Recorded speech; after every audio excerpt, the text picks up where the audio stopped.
నా పేరు సన్మండ్ర పోసిబాబు అండి సార్. చెప్పులు కుట్టుకుంటా కొలుగుట్టు చేసుకుంటా ఉన్నానండి. ఏంటి మొత్తం కిరాణా కొట్ట? ఎంత చేస్తున్నావు? కాదు, రోజుకి ఎంత అమ్మగలుగుతున్నావు? 4-5 వేలు అమ్ముతున్నావు. ఎక్కడి నుంచి వస్తాయి నీకు సరుకులన్నీ? రాజమండ్రి పోయి నువ్వే తెచ్చుకుంటావా లేకుంటే అక్కడికి వెళ్తావా? వాళ్ళే నువ్వు ఇండెంట్ పెట్టేస్తావా? ఏ బ్రాండ్ కావాలంటే అవి ఇండెంట్ పెడతావు. ఎన్ని బ్రాండ్స్ ఉన్నాయి ఇక్కడ?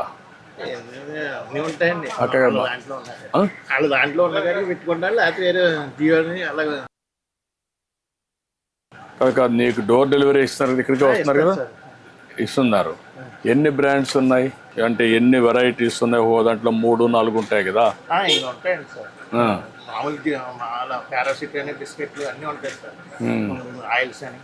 ఇవన్నీ ప్లానోగ్రామ్ కూడా సిస్టమేటిక్గా పెట్టి నేర్చుకోలేదు నువ్వు? ఇంకా నేర్చుకున్నావు, అది కూడా చేస్తే బెటర్ కదా. స్పేస్ బాగానే ఉంది దీంట్లో. నువ్వు నీట్గా కానీ చేస్తే ఎవరన్నా వచ్చినా షాపింగ్ చేసుకోవాలంటే ఈజీగా ఉంటుంది కాబట్టి. ఇప్పుడు నువ్వే ఇస్తున్నావు, అందరికి ఎత్తిస్తున్నావు. అట్లా కాకుండా సిస్టమేటిక్గా పెట్టావు అనుకో, వాళ్ళు ఏది కావాలంటే పికప్ చేసుకుంటే నీకు బిల్ ఈజీ కదా.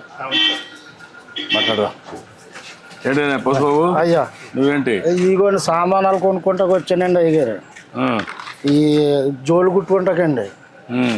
అది చెప్పుల షాప్ ఇది వరకు మా సెంటర్లో గుడికి వేసుకుని గుడి కింద కుట్టుకుంటూనండి. ఇప్పుడు ఎక్కడ పని అవుతలేదండి, అంత డెలికేట్ షాప్. ఎప్పుడు మీ దగ్గరికి వస్తుంటాడా? చిన్న చిన్న పనులు కన్నిటికి చిన్న చిన్న పనిముట్లు కొనుక్కెళ్తానండి. కొనుక్కెళ్తావు? అన్ని ఇక్కడ కొంటావు, బయట కొంటున్నా? ఇంకా రాజమండ్రిలో కూడా కొంటానండి. రాజమండ్రి నుంచి చర్మాలు గట్రా అవి తెచ్చుకుంటాను. కొన్ని ఏమో నేనే నానబెట్టుకుని తయారు చేసుకుంటానండి. అవి ముందు సున్నంలో పెట్టండి, తర్వాత చెక్కలో నానబెట్టండి. తుమ్మ చెక్క, కరక్కాయ చర్మం అప్పుడు అందులో నానబెట్టి. ఎన్ని సంవత్సరాలు చేస్తున్నా ఇది? నేను 95లో కానీ చేస్తున్నాను సార్. 1990లో నుంచి. ఇదేనా ఇంకేమైనా చేస్తావా? ఇదేనండి ఏదన్నా చిన్న చిన్న పనిముట్లు తయారు చేసుకుంటాం, కుట్టుకుంటామండి. సరుకులు తెచ్చుకుని బయట నుంచి అమ్ముకుంటానండి సార్. ఇప్పుడు ఇదంతా డెలికేట్ ఇవి వచ్చేసినాయి కదండి, ప్లాస్టిక్ నిషేధించారు కదండి. ఇప్పుడు ఎక్కువగా జనం దేని మీద పడుతున్నారంటే తడికిలు బుట్టల మీద పడుతున్నారండి.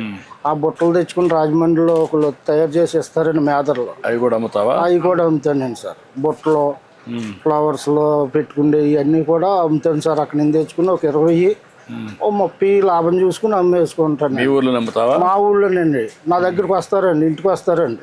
ఇంటికి వచ్చి పట్టుకెళ్తారండి. కొంతమంది ఆర్డర్ ఇస్తారండి, జోళ్ళకి ఆర్డర్ ఇస్తారండి. ఆర్డర్ ఇస్తే నేనే తయారు చేసి వాళ్ళకి ఇస్తానండి సార్. డప్పులు కొట్టే వాళ్ళకి ఇది పింఛన్ ఇస్తున్నాం కదా, ఇస్తున్నారండి. ఇప్పుడు ఆ బాబతులోనేనండి అయ్యగారు. ఇది వరకు నాకు 1000 రూపాయలు ఇచ్చారండి మీ పరిపాలనలోనండి. అది ఇప్పుడు 4000 అయిందండి అయ్యగారు. చెప్పులు కుట్టిన కులముట్టి కింద నాకు ఇచ్చారండి మా అయ్యగారు. మీరే ఇచ్చారండి. అది డప్పులు కొట్టే వాళ్ళకి డప్పులు అండి, డప్పులు కొడతానండి. ఇదినండి ఇది వరకు అంటే చేసుకుంటేవాడిని అనిపోయినానండి. ఇప్పుడు నేను అనారోగ్యం అయిపోయానండి. వయసు నీకు? నాకు 55 సంవత్సరాలు అండి అయ్యగారు. నాకంటే చిన్నోడే, 20 ఏళ్ళు. మరి తెగుళ్ళు వచ్చాయి కదండి అయ్యారు, తెగుళ్ళు వచ్చాయి కదండి. ఇప్పుడు కాళ్ళు నొప్పులు అండి.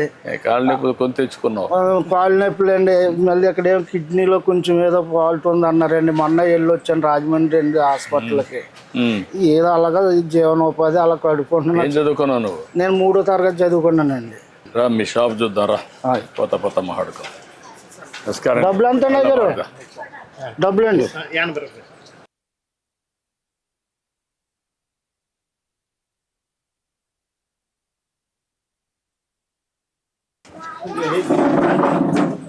ఇప్పుడు ఏమి బెదిరింపులు ఏమి లేవు కదా? వ్యాపారం బాగా జరుగుతుంది కదా? రండి పిల్లలు. ఎంతమంది పిల్లలు? 2 అబ్బాయిలు 1 అమ్మాయి అండి. అందరూ ఈ పని చేస్తారా? మీ బిజినెస్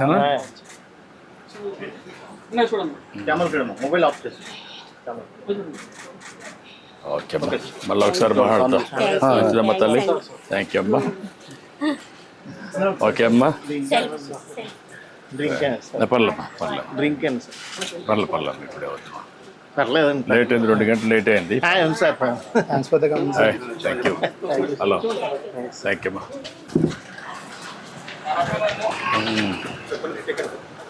ఈ పక్కకు నువ్వు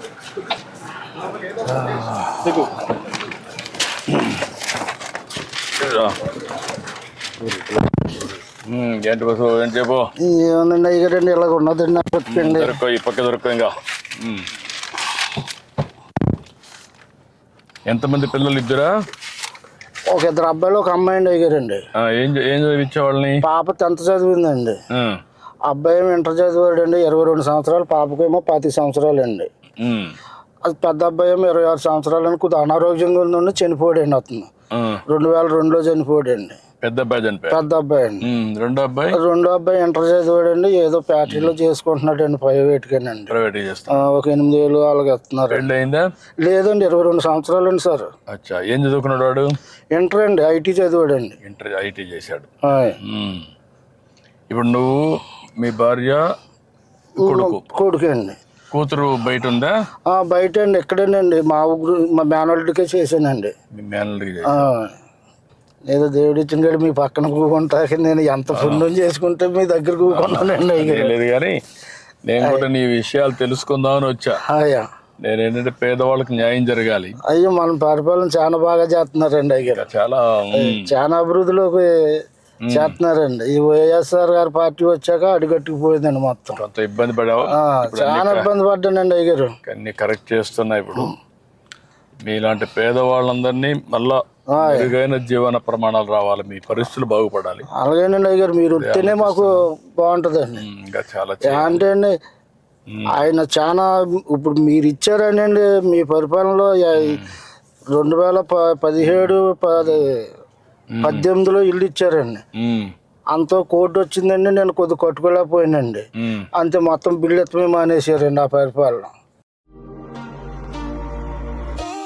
పెండింగ్ పడిపోయిందండి. ఏదో తినక అలగలగా గోడలు కట్టుకున్నానండి, పైన ఏడేసుకున్నానండి. అయ్యారు సొంత ఇంటి జాగానది మా నాన్నదండి. అదండి మా నాన్న మా నాన్న కూడా కొనుక్కున్నాడండి. మా చిన్నప్పుడు పిల్లలు మొత్తం మేము, మా నాన్నగారికి 2 మగవాళ్ళు, 6 ఆడపిల్లలండి. 5 ఆ పెళ్ళిళ్ళు అయిపోయి మొత్తం అందరికండి. మొత్తం మా సిస్టర్లకి, మా చెల్లెలండి, నేనే పెద్దోండి ఇంటికి. పెద్ద కుటుంబం. వాళ్ళ పిల్లలు ఏం చేస్తారు? వాళ్ళ పిల్లలు చదువుకున్నారండి, కొంతమంది పెళ్ళిళ్ళు అయిపోయినాయండి. మా చెల్లెలు గారి పిల్లలకి.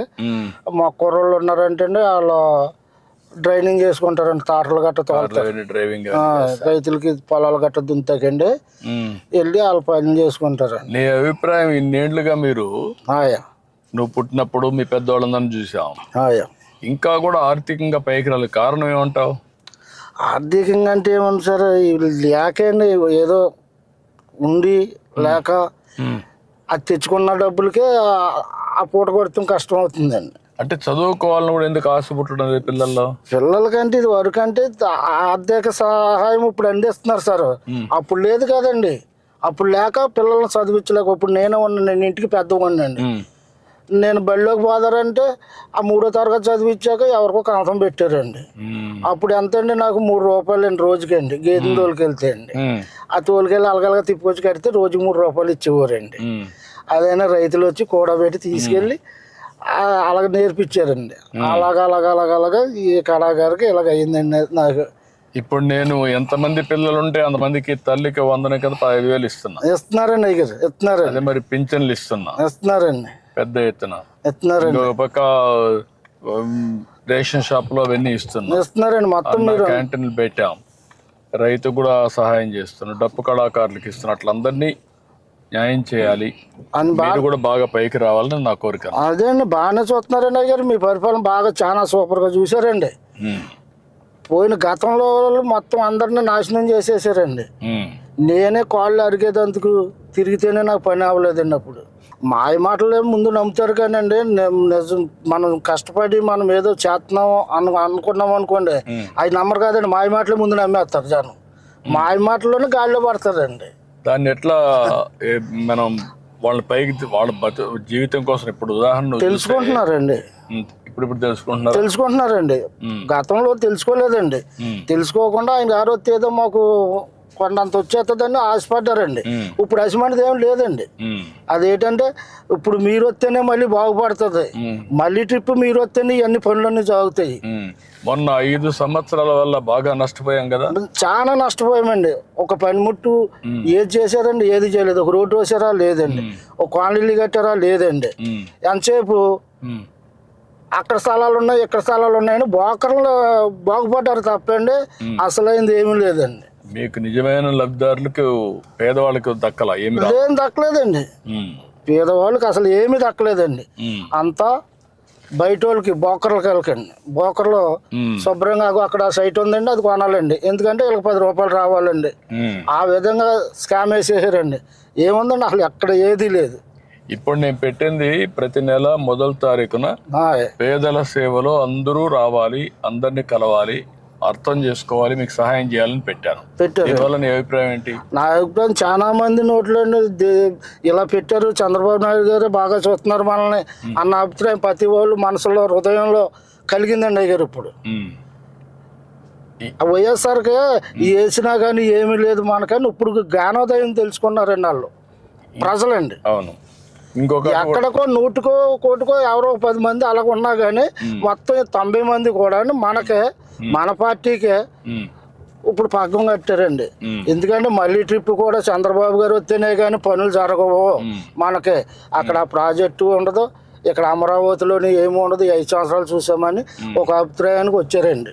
ఇప్పుడు ఇంకొక పని కూడా చేస్తున్నాను నేను. అయ్యా, నేను ఇచ్చే సహాయం ఇవ్వడం, కేంద్రం ఇచ్చే సహాయం కూడా తీసుకోవడం, రెండూ కాకుండా ప్రైవేట్ వ్యక్తులు సమాజం వల్ల పైకి వచ్చారు. కొంత